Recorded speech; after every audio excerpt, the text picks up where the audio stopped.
Sa video ito, ating bibigyan reaction ang sinabi ni Father Darwin, ang isang paring Katoliko sa kanyang video. Sinabi niya dito, here we go.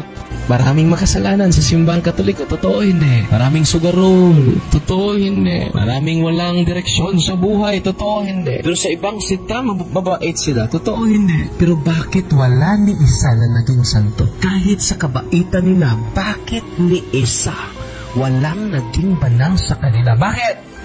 Hindi nyo alam ang sagot. Tatag sila ng tao at ang tao ay hindi banal.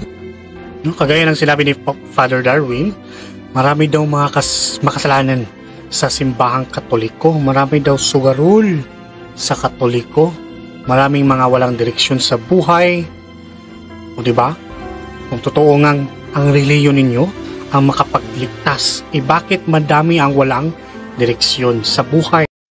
Yan ang pahayag ng isang anti-Katoliko, mga kapatid, at magbigay tayo ng reaksyon dito dahil pinadala lang itong video para sasagutin daw at nakiusap na kung maaari sasagutin natin.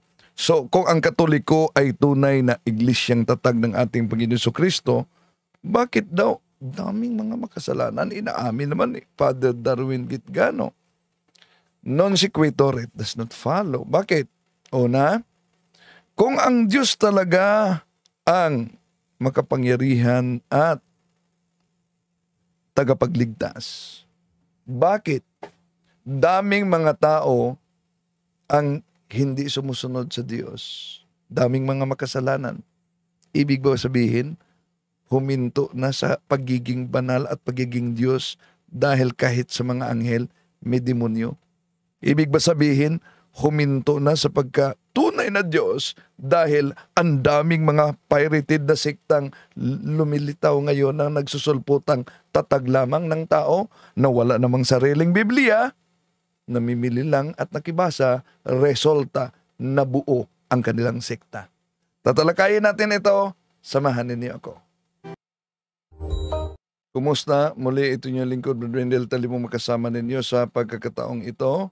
At ating inaniyahan ang ating mga suking taga-subaybay na huwag kalimutan, lalo na sa mga napadaan lang sa ating channel, pindutin ang like at ang subscribe sa mga bago pa lang at pindutin ang bell button para updated kayo sa ating talakayan. Mag-comment, i-share ninyo. Mari kayong makasuporta sa ating channel sa pamamagitan ng Super Chat sa YouTube o Super Thanks o kaya membership sa YouTube, mga kapatid. Kumusta sa lahat nating mga kapatid na sumusubaybay sa atin sa pananampalataya at katwiran, at sa lahat na mga kapatid natin na sumusunod, welcome, Katoliko man at hindi Katoliko. Sa pagkakataong ito, ating tatalakayin, no? At magbigay tayo ng reaction video kaugnay sa ipinadala na video na nag-react siya sa pahayag ni Father Darwin. At ayon sa kanya, huwag kayong maniwala sa paring ito. Sinungaling ang paring ito. Kaya magbigay tayo ng reaction din. Mahaba ang video ito, pero sa susunod itutuloy natin. So sa video ito, ating bibigyan reaction ang sinabi ni Father Darwin, ang isang paring Katoliko sa kanyang video. Sinabi niya dito, here we go.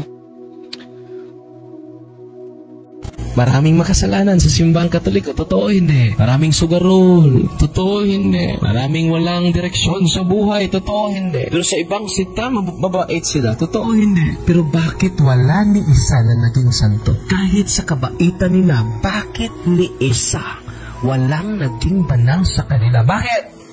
Hindi nyo alam ang sagot. Tatag sila ng tao at ang tao ay hindi banal. Kagaya ng sinabi ni Father Darwin, marami daw mga makasalanan sa simbahang Katoliko. Marami daw sugarol sa Katoliko. Pero una, kahit anti-Catholic ito, pero napansin ninyo, sa mga anti-Catholic, bawal nila ang pagtawag na ama sa pare. Palaging sinisitas nila yung San Mateo na naon nating sinagot, mga kapatid. Pero dito, marinig natin galing sa kanya na nag-father siya ni Father Darwin. No? At ayon sa kanya, galing sa bibig ni Father Darwin, maraming mga sugarol, maraming mga makasalanan. Maraming mga walang direksyon sa buhay. O diba? Kung totoo ngang ang reliyon ninyo ang makapagligtas, bakit madami ang walang direksyon sa buhay? Ayan. Kung totoo na ang simbahang Katoliko ang siyang iglesyang tatag ng ating Panginoon Jesucristo, bakit daw maraming walang direksyon sa buhay? Ito ang paulit-ulit na argumento ng mga siktang nagsusulputan sa ating panahon. Lalo na yung mga relihiyon o sikta na nag-aangkin na ligtas na sila. Bakit daw maraming mga miyembro na makasalanan? O na mga kapatid, tandaan natin, hindi sukatan ang mga miyembro kung marumi ba o maliminis. Makasalanan ba o hindi. Hindi po yan ang sukatan sa pagiging tunay na iglesia. Hindi yan makakasira sa totoong iglesia. Hindi mapawala o mapaba-invalidate o kaya'y mapaba-nullify ang pagiging banal ng simbahan na tatag ng ating Panginoon Jesucristo. Bakit? Dahil ang tinutukoy nating Santa Iglesia, ang tinutukoy nating banal ay yung inaanibang iglesia, yung simbahan. Take note, hindi yan building, ha? Dahil para sa kanya, ang iglesia ay building para ituring sa simbahang Katoliko. Mali po, no? So, ang tinutukoy nating banal, Santa Iglesia, mga kapatid, ay ang simbahan. Of course, may mga kaanib sa simbahan na naliligaw sa landas. At yun ang tinutukoy ni Father Darwin na nagiging masama, yeah? At mga lasinggero at sugarol. Pero tandaan natin, wala pong pagkakaiba yan sa 12 apostoles na pinili ng ating Panginoong Hesus sa Juan Kapitulo 6, versikulo 70. Alam nyo ba? Isa sa pinili niya ay nagiging masama. Walang iba, si Judas Iscariote yon, nagiging traidor kay Panginoong Hesus. Di po ba? At dahil sa ginawa ni Judas, hindi yun ibig sabihin na wala ng bisa o nawala na ang kabanalan sa mga apostoles na pinili ng ating Panginoong Hesus. Kahit, mga kapatid, na may naging masamang apostol, si Judas, alam nyo ba, sa Biblia, tinatawag pa rin ang mga apostoles bilang banal na mga apostol. Saan natin yan mabasa? Efeso Kapitulo 3, versikulo 5, ito ang mabasa natin, mga kapatid. Ito'y hindi ipinaalam sa mga tao noong mga nakaraang panahon. Ngunit, inihayag ngayon ng Diyos sa pamamagitan ng Espiritu sa kaniyang mga banal na apostol at mga propeta. See? Sa kaniyang mga banal na apostol at mga propeta. Hindi nawala ang pagiging banal sa kanyang mga apostol kahit pa may nagiging traidor. Ngayon, kung ikumpara natin, yun ang sinabi ni Father Darwin, kung ikumpara natin sa ibang mga sikta na nagsusulputan sa ating panahon, bawat sikta rehistrado sa Securities and Exchange Commission. Maliban lang kung may mga hindi pa narehistro o nag-expire na mga illegal na yan. Pero ibalik nila sa Katoliko. Bakit po kayong mga Katoliko hindi kayo na rehistro? Bakit? Di nyo ba alam? Ito, sa aklat, itong aklat na ito, ang may akda ay si Attorney Hector De Leon, ang The Law on Partnerships and Private Corporation by Hector De Leon. Alam nyo ba anong mabasa natin sa pahina 532? The Roman Catholic Church is not registered like other religious societies and churches in the Philippines because it has been recognized as juridical person since time immemorial. Berlin versus Ramirez. Ngayon, balikan natin. Ang mga iglesia ngayon na nag-angkinan na sila'y tatag ng ating Panginoong Hesukristo, mga kapatid. Alam nyo ba? Karamihan at halos lahat talaga mga tatag lamang ng tao. At resulta sila sa maling interpretasyon sa Biblia. So, kaya kung ikumpara natin ang tunay na iglesia na tatag ng ating Panginoong Hesukristo, kahit pa may Judas, kahit pa nasa Juan Kapitulo 6, 66, maraming humihiwalay sa ating Panginoong Hesukristo, ngunit ang simbahan ay nanatiling banal. Yun ang pagiging palatandaan sa tunay na iglesia.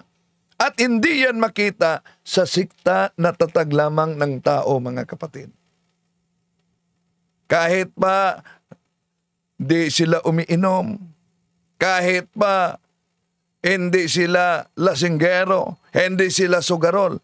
Paano ba naman, mga kapatid, tao ang founder sa kanilang sikta? At ang taong iyon, karamihan sa mga founders nila, galing pa sa simbahang Katoliko.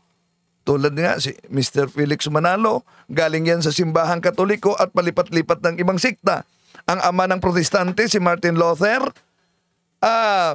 Augustinian monk niyan sa simbahang Katoliko. At dami pang mga nagtatag ngayon ng mga bagong sikta, mga kapatid. Sila ay umalis mula sa banal na simbahang tatag ng ating Panginoon Jesucristo. Kaya nawala sa kanila yung isang palatandaan sa tunay na iglesia, ang kabanalan. Bagkus, nagtayo silang iglesia na sariling kanila. So, logically, mga kapatid, ang kanilang itinayong iglesia ay hindi banal. Dahil mismo ang kanilang tagapagtatag sa naturang iglesia, tao at hindi banal. Dahil nga, wala silang mga nagiging santo. Dahil ang kanilang founder ay tao lang. Ngunit sa simbahang Katoliko, lahat na kasaysayan nagpatunay na ang Iglesia Katolika ay tatag ng ating Panginoon Jesucristo. Pero alam nyo ba, bakit kung ang Iglesia Katolika ay tatag ng ating Panginoon Jesucristo, bakit daming mga namumuhay na makasalanan ayon sa Kanya? Di po ba may hula na sa Jeremias Kapitulo 5, versikulo 26? Sapagkat ang masasamang tao ay matatagpuang kasama ng aking bayan. Sila'y magbabantay na gaya ng pagbabantay ng mga mamimitag. Sila'y naglalagay ng silo. Sila'y manghuhuli ng mga tao. Ano daw ang hula? Ang masasamang tao ayon sa hula ay maninirahan kasama sa kaniyang bayan. At ano po ba ang sabi ng ating Panginoong Hesus? Tandaan natin, dahil ang iglesia niya, mga kapatid, ay parang ospital ito. Di naman pwede na sabihin natin, hindi ako papasok sa ospital dahil maraming mga may sakit. Ay, paano ka gagaling kung di ka papasok sa ospital? Anong sabi ng ating Panginoon Jesucristo sa Marcos Kapitulo 2, versikulo 17? Ito ang pahayag ng ating Panginoon Jesucristo. Narinig ito ni Jesus, kaya siya ang sumagot. Hindi nangangailangan ng manggagamot ang walang sakit, kundi ang may sakit. Naparito ako upang tawagin ang mga makasalanan, hindi ang mga matuwid. Paano ngayon? Yung ibang mga sikta na puro tatag lamang ng tao, nag-aangkina na sila'y mga matuwid at ligtas na. Nakalimutan ba nila na ang utos ng ating Panginoon Jesucristo na hanapin at dalhin sa kanyang kawan? Ano? Yung mga mabuti at yung mga masasama. Hindi lang puro mabuti. Saan yan mabasa? Imposible naman, di nila nabasa yan. San Mateo Kapitulo 22, versikulo 10. Ito mabasa natin. Pumunta nga sa mga pangunahing lansangan ang mga lingkod at isinama nila ang lahat na kanilang natagpuan, masasama at mabuti, at napuno ng mga panauhin ang bulwagang pangkasalan. Ano daw? Ang dinala nila mga masasama at mabuti, at napuno ang bulwagan ng kasalan sa naturang tao. At ayon sa turo ng ating Panginoon Jesucristo, ang kanyang iglesia, ang kanyang kaharian, ay sabi pa ng ating Panginoon Jesucristo, walang pagkakaiba ito sa mga nanghuhuli ng isda gamit ang lambat na inihagis doon sa lawa at nakahuli ng sari-saring isda. Asan yan mabasa? Sa San Mateo Kapitulo 13, versikulo 47, ito mabasa natin. Ang kaharian ng langit ay katulad din sa isang malaking lambat na inihagis sa lawa at nakahuli ng sari-saring isda. Nang napuno na ang lambat, hindi ito hinila ito sa pangpang. Naupo ang mga tao habang tinitipon nila sa sisidlan ang mabubuting isda at itinatapo naman ang mga isdang hindi nagpapakinabangan. See? Yon ang makita natin sa tunay na iglesia, mga kapatid. No, kaya nga, kung maari, sana mamuhay tayo na ayon talaga sa kautusan ng simbahan. Dahil alam nyo naman, di ba? Alam nyo, yung ibang sikta, ginagamit nila yung aklat, lalo na sa Iglesia ni Kristong Tatag ni Felix Manalo, yung pananampalataya ng ating mga ninuno ni James Cardinal Gibbon sa pahina 30, nalulungkot kaming ipagtapat na ang kabanalan ay hindi nasusumpungan sa sinapupunan nito mga nagsasabing sila'y Katoliko. Di natin maipipikit ang ating mga mata sa harap ng katotohanan na marami sa kanila hindi nabubuhay ayon sa ipinag-utos ng kanilang iglesia, kundi bagkos nagiging sanhi pa ng kalungkot-lungkot na iskandalo. Dapat ang mga iskandalo'y dumating, ngunit sa aba nila'y nagiging daan ang mga ito. Tinatanggap ko rin ang mga kasalanan ng mga Katoliko'y lalong karimarimarim sa mata ng Diyos kaysa mga kasalanan ng mga nahiwalay nila, mga kapatid, sapagkat maraming grasya ang sinasayang nila. At ang gagamitin ng mga ministro, di ba, bulok ng moralidad, di ba nila napansin na nakasulat yan, na sino mang nagkasala hindi dahil sila Katoliko, dahil hindi sila sumusunod sa aral ng simbahang Katoliko. Oh. Pero ano ang sabi ng ating Panginoon Jesucristo kaugnay sa kaniyang iglesia? Sabi niya, balikan natin, Marcos 2:17. Narinig ito ni Jesus, kaya siya ang sumagot, hindi nangangailangan ng manggagamot ang walang sakit, kundi ang may sakit. Naparito ako upang tawagin ang mga makasalanan, hindi ang mga matuwid. Yun ang sabi ng ating Panginoong Hesus kaugnay sa kanyang iglesia. At ituloy natin ang kanyang komento, mga kapatid. Ito. Ay, sinasabi na mismo sa kanyang bibig sa paring Katoliko na ito. At ang tagaibang sekta daw na sinasabi nilang mga sulpot ay mababait sila. No? At sinabi na wala daw maski isa na naging santo sa kanila.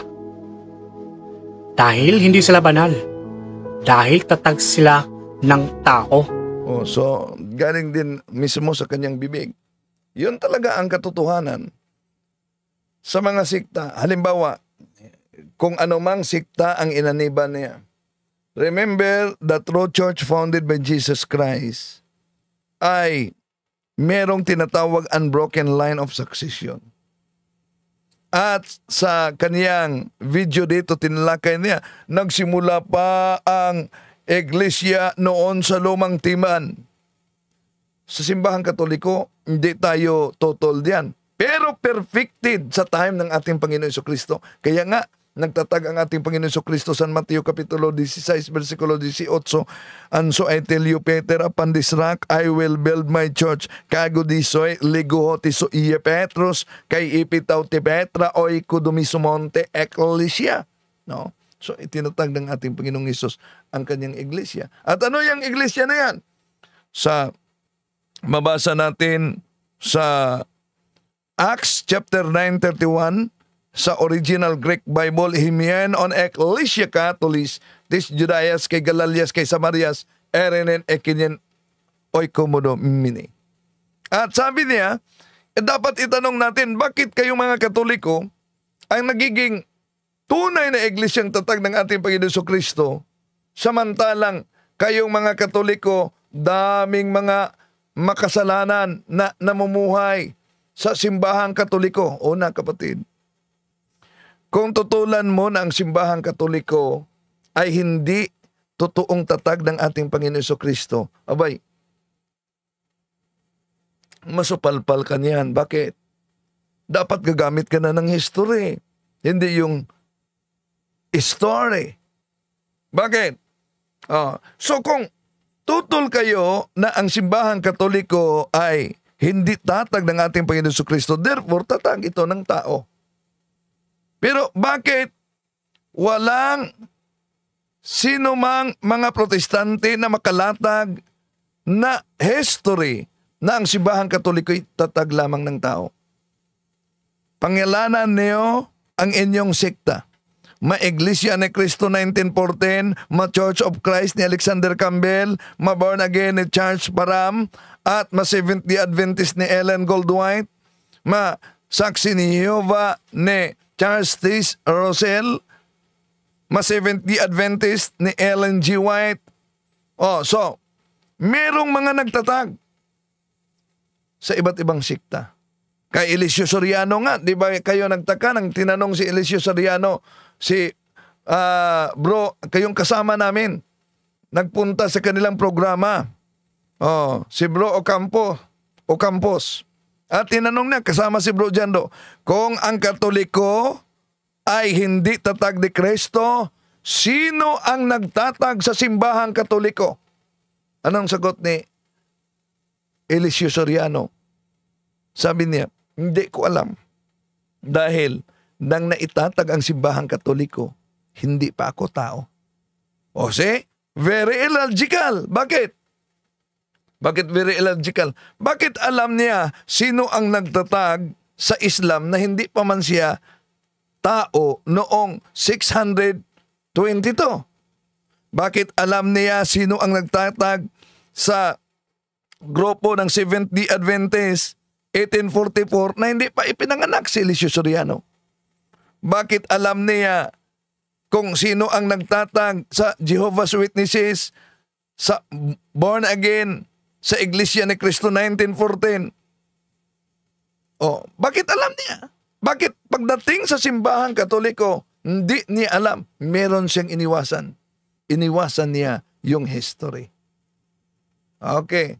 So, ito din ang mapansin natin sa mga sikta na tera sa pananampalatayang Katoliko. Mapansin niyo ba? Ang kanilang atake, mga kapatid, mula sa doktrina, patungong papa, hanggang sa mga kaparian. Pero di niyo marinig na may mga antay na Katolikong tumutuligsa sa nagtatag sa simbahang Katoliko. Di niyo ba yan natanong? Bakit kaya? Dahil pag ang atake nila ay nakasentro sa founder ng simbahang Katoliko, mapilitan sila sa pag-research at paglatag sa mga kasaysayan. Sino ang nagtatag sa simbahang Katoliko kung hindi ang ating Panginoon Jesucristo? Tuloy natin.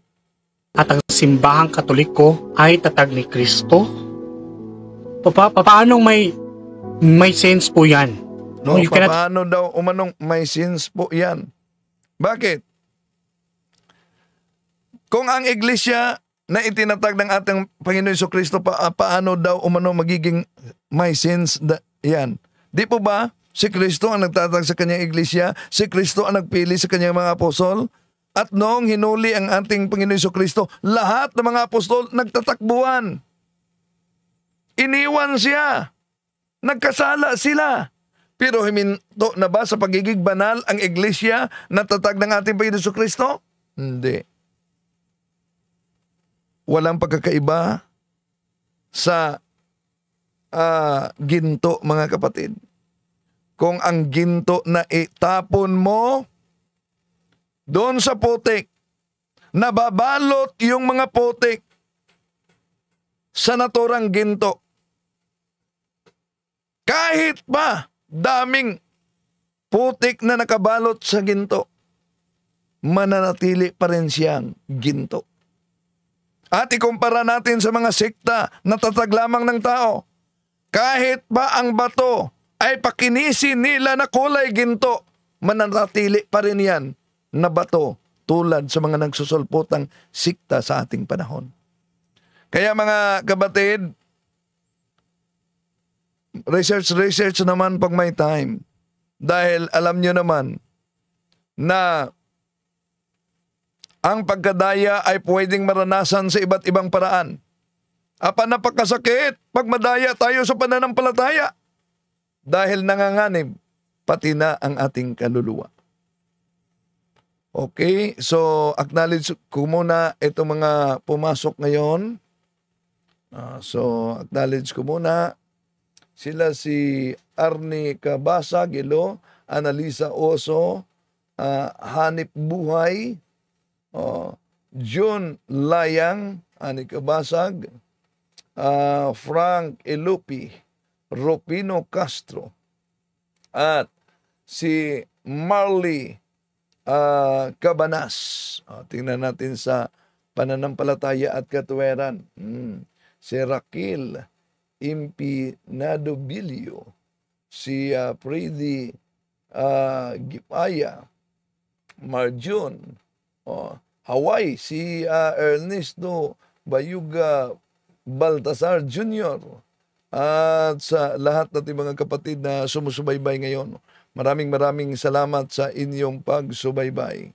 Si Marily Cabanas, si Mary Manato, at sa lahat. Maraming salamat. Hanggang sa muli po, si Nanit C. Thank you, Sir Wendell. What's from Reno, Nevada. Hello, kapatid. Maraming salamat sa inyong pagsubaybay. Hanggang sa muli, itong inyong lingkod, Brad Wendell Talibong.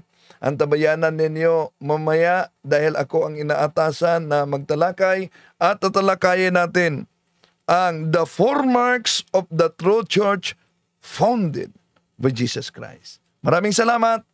Hanggang sa muli.